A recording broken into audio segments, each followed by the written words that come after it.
जर तुम्ही गाडी चालवत असाल तर गाडी चालवतानाचे काही माझे ऑब्झर्वेशन्स आहे. ऑब्झर्वेशन नंबर 1, जर अचानकपणे तुमच्या गाडीच्या समोर लहान मुलगा आला तर आपण गाडी तर थांबवू शकत नाहीये. अशी परिस्थिती असेल तर काय करायचं, लहान मुलंही सहसा पुढे जाण्याचा प्रयत्न करतात. त्यामुळे गाडी ही त्याच्या पाठीमागून काढायची. आणि जर एखादा म्हातारा माणूस किंवा म्हातारी व्यक्ती आली तर ती व्यक्ती सहसा थांबते.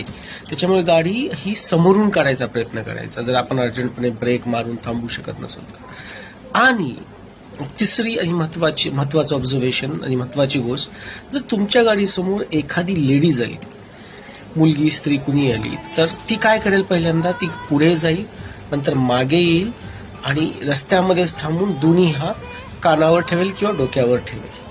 तर अशा वेळेस काहीच करू शकत नाही. एक तर गाडीला ब्रेक लागलं पाहिजे किंवा तुमच्या कल्पनाशक्तीवर मी सोडतो बाकीच्या गोष्टी. त्याच्यामुळे काळजी घ्या.